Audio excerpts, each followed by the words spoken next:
City volunteers conduct flood assessment in Huangmei County, China. Dalin Tzu Chi Hospital's medical station in Dapu has been safeguarding residents' health.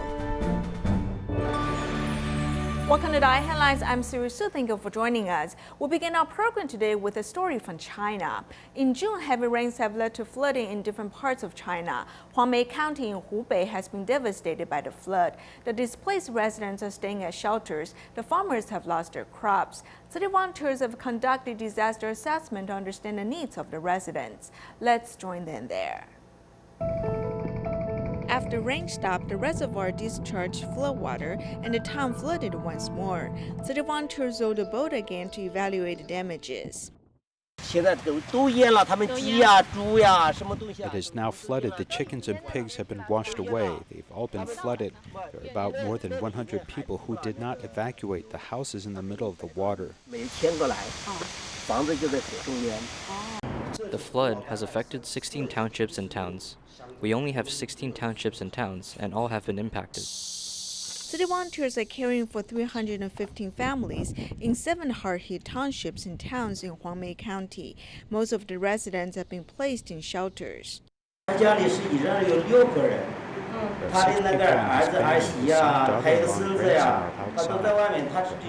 and his 80-year-old mother. 中午还可以啊，哦，也挺凉快的，对不对？还有电视看是吧？过得挺好的是吧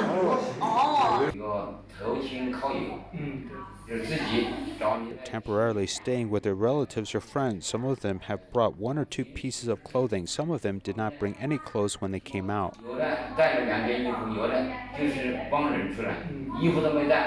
The heavy rain led to the flood that destroyed their homes, flushing away their economic incomes. Farmers have suffered tremendously.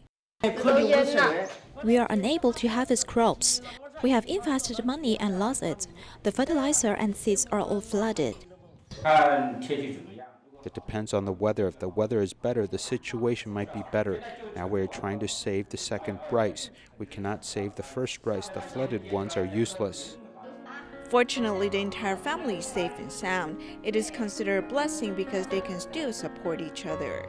A small gift about that symbolizing safety and auspiciousness. As long as we are safe, it is a good thing. The most fortunate thing is that the people are safe, right? As the epidemic spreads globally, there's still a need for masks. City Canada chapter has donated 6,000 masks to Ending Violence Association to protect the staff members against the spread of the virus.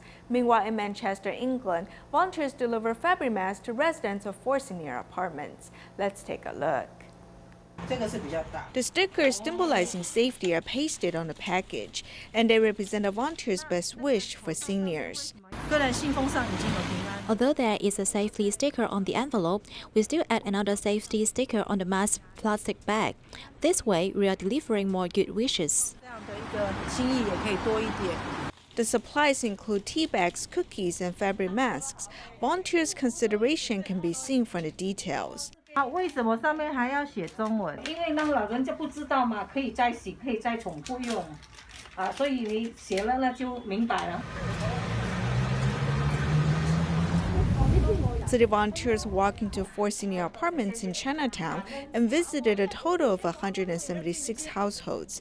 They either delivered the supplies personally or placed them in the mailboxes. 阿弥陀佛，祝福您身体健康。 Chi Chi sisters and other volunteers deliver masks to the residents of Annington Court, so the seniors are very happy. I'm very happy too. Thank you, Chi Chi. 我也非常高兴，感谢奇迹。 Volunteers also deliver epidemic prevention supplies to organizations. City Canada chapter has donated 6,000 masks to British Columbia Ending Violence Association. Our programs were saying we need PPE. Some of them had been doing accompaniments to hospital for people that had been sexually assaulted or had been hurt by domestic violence. And they were told at the hospital that they couldn't come in because they didn't have PPE, are just immensely appreciative of your efforts and that they can continue to do their jobs to help people that have been victimized. As the epidemic spreads, volunteers continue to donate epidemic prevention supplies to people in need. As the Navajo Nation fights the COVID-19 pandemic, there was not enough room for families seeking quarantine spaces. Upon learning of their situation, city volunteers provided Jing Si floating beds to the residents in need. Let's take a look. As the Navajo Nation fights the COVID-19 pandemic, many multi-generational homes struggle to find room to quarantine family members with the novel coronavirus.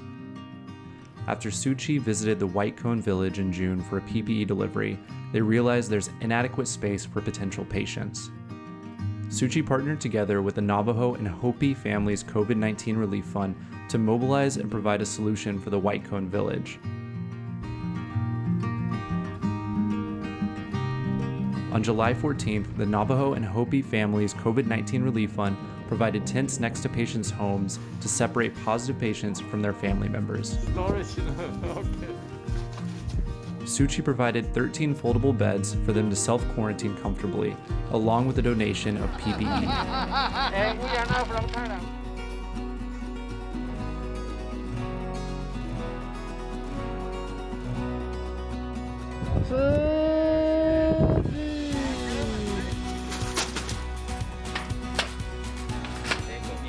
Make sure.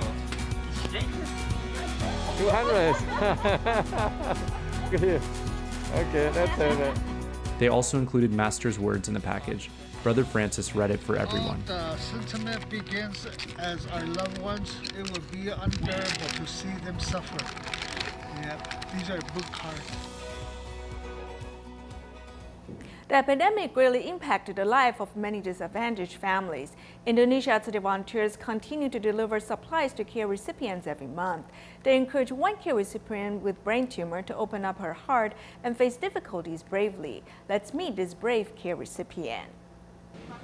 Indonesia Chi Chi volunteers sent aid supplies to Nomenita's home, who is a care recipient, through a local motorcycle delivery service. Nomenita, who suffered from brain tumor, underwent brain surgery as well as ear and nose surgery. The huge medical expenses and the discomfort arising from her illness made her fall into despair.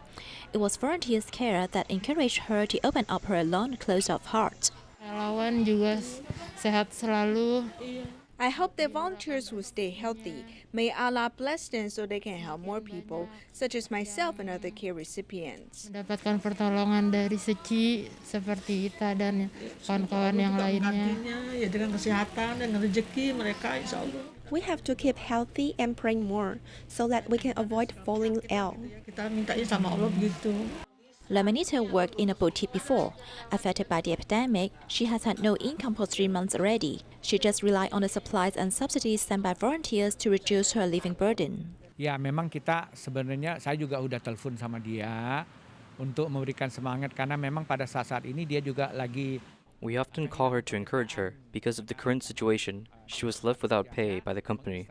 So we have been encouraging her and also giving her plenty of support. Memberikan dukungan supaya dimanapun kapanpun kita selalu kan kita sudah istiadan, kita satu keluarga, tetap kita memberikan support melalui apa saja. Volunteer support is like a booster of confidence, allowing both mother and daughter to face life difficulties bravely. During the epidemic, city volunteers in Myanmar started giving rice and life supplies to families in need. They encourage people to save a cup of rice on a daily basis, which turned out to be a lifesaver for other families. Volunteers in Yangon initiated a rice bank event for the poor, and 700 rice banks were filled up.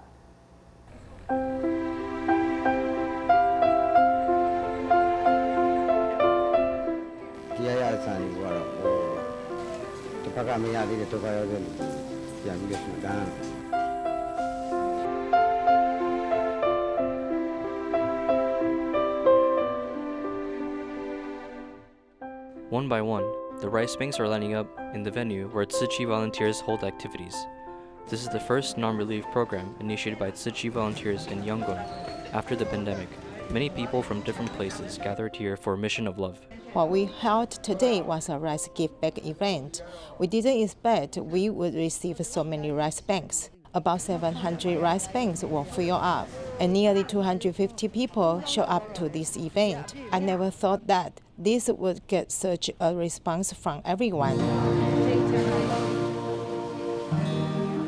Pouring saved rice into the rice bag, This is the traditional giving habit of the Buddhist Burmese, like Dalin Tzu, who was injured 5 months ago. Now has no income but can only depend on her daughter doing labor to sustain her family. They still have the habit of saving rice every day.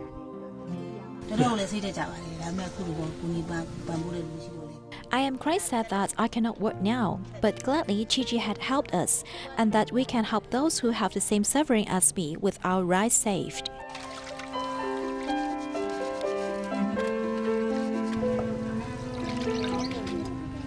Living with her daughter, Dalin Tzu stayed at home to recuperate, so her daughter does all the housework. At only 12 years old, her daughter also remembers her reminders before cooking every day. I thank Tzu Chi for this rice. I will start to save some rice a day in order to help others, and hopefully I can invite my friends to do the same. Saving rice on a daily basis equates to having kindness on others. The healthy routine starting from Yangon had spread to other villages, turning every appreciative receiver to a kind giver.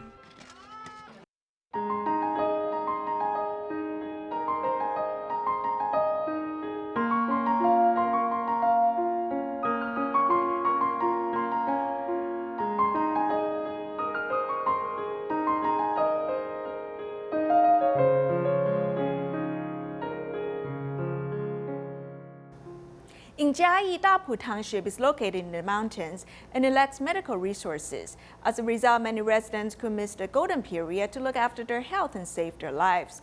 In 2002, Dalin Tzu Chi Hospital set up a medical station in Dapu to safeguard the health of the local residents. Here's our report. Taking off from downtown Jiayi, one has to drive for 1.5 hours to reach Dapu Township.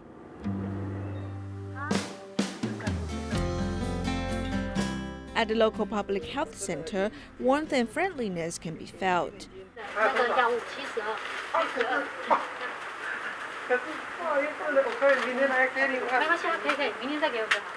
To ensure the local residents do not miss the golden period for treatment, Dalin Tzu Chi Hospital set up the Dapu medical station for 18 years. Dr. Lin Yinglong is stationed here and serves without regret. I've been here for 4.5 years. Until last week, I've sutured the wounds for 175 patients and helped 20 people who were bitten by snakes. While the medical station is small, it has all the needed supplies to treat all kinds of patients. I have to treat every person who comes here. Their illnesses include injuries, stomachache, heart problems. Some of them are urgent and some are lethal, so I've learned a lot here.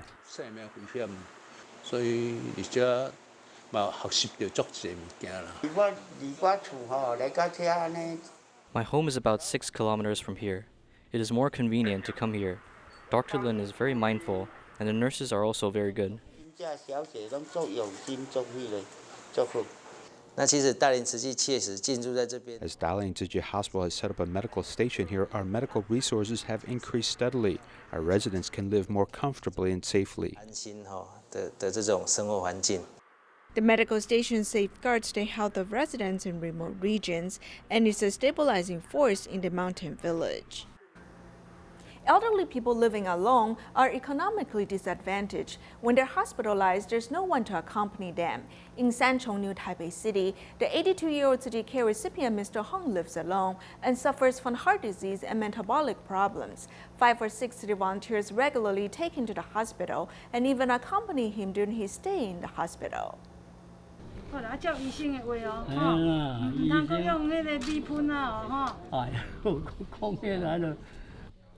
Applying medicine his own ways, Mr. Hong, the retired owner of a trading company. He didn't listen to others, and the edema in his lower limbs festered for a long time.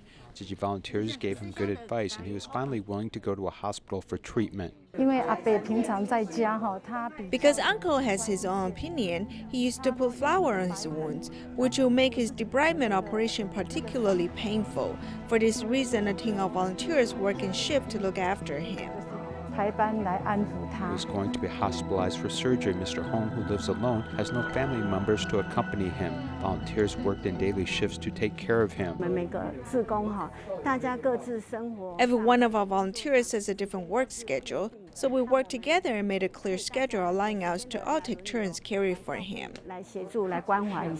The average age of volunteers caring for him are over 60. Apart from taking care of Mr. Hong's stay in the hospital, elderly people like him inevitably feel depressed when they fall sick. Giving encouragement is also a very important part of their work. When Uncle was walking, he said it was very painful. But when he told me, his sister told me to be patient, so he said he was just patient and tried to endure it. Actually, it's very painful when doing hyperbaric oxygen therapy, but he just remembered to be patient.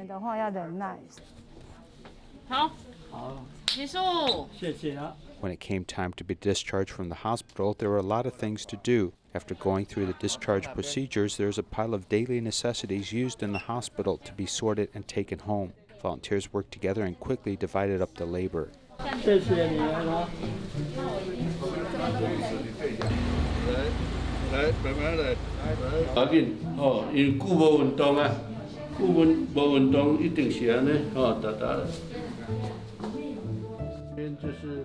This is where Mr. Hong is coming back today to live. Yesterday, it was filled with stuff, which we sorted into things to keep and things to be thrown away. What is usable was kept, and what was not needed, we threw away. This is his bathroom, which hadn't been used in a long time. We just cleaned it. Mr. Hong is a care recipient that Tzu Chi has been looking after for more than 20 years. At that time, his marriage hit a rock bottom, and volunteers accompanied him through this turbulent time. Thank you. 20 years ago, my wife left, and the youngest child was only 5 years old, and the third son was 15 years old. Volunteers came to look after me often.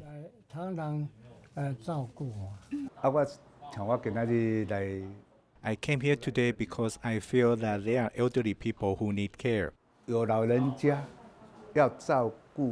They raised us from childhood to this age. We should give back to them.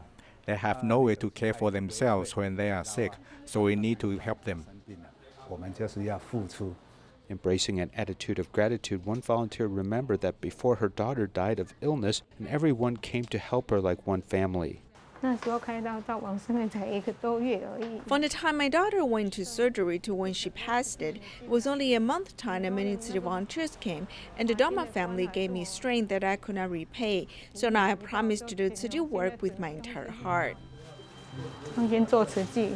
Comprehending the impermanence of life and treating others like work that needs to be done, the elders with no one else to look after them have become an important part of our society.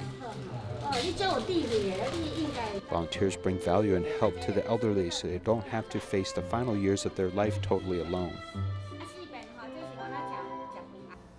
In Changzhou, China, the Xie family of 6 came to the city from another province to seek a living. Life was not easy, and they often struggled. City volunteers started caring for them more than 2 years ago and have always wanted to help them with home repairs. Recently, they helped repair their home. Here's more.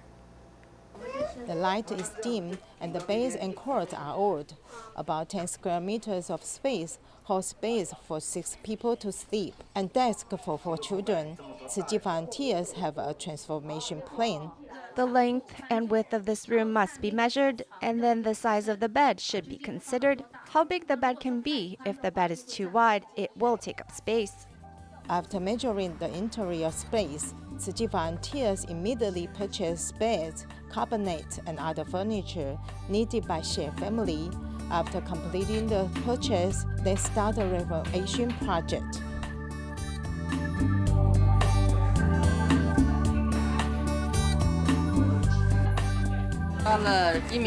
I painted 1 wall, 2 walls, 3 walls. After painting, it feels completely new.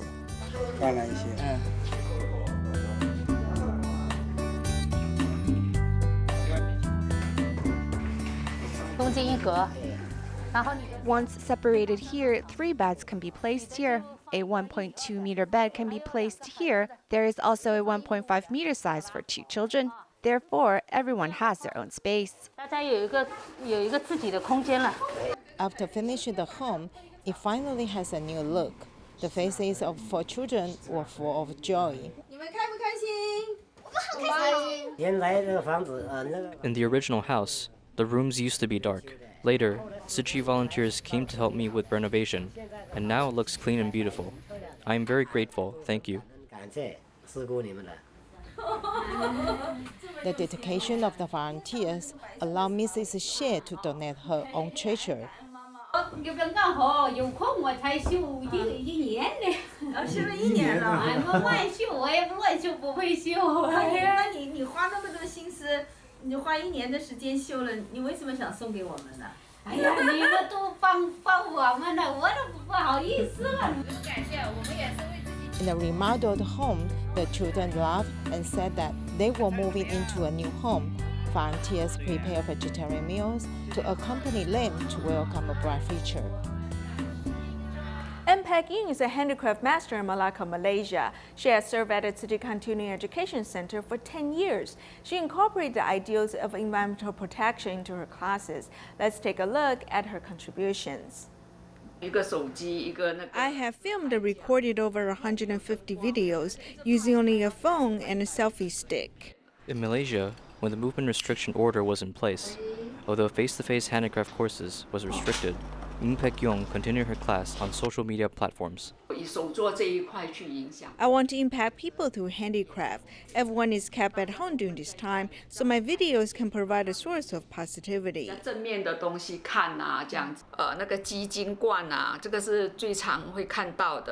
Combining recycled materials with the art of handicrafts, Mpek Yong served at the Tzu Chi Continuing Education Center for more than 10 years. Her courses inspire students to cherish things. We have a lot of Yakult bottle. Because our students collected a whole bunch, our teacher uses these collected materials to create new items manually.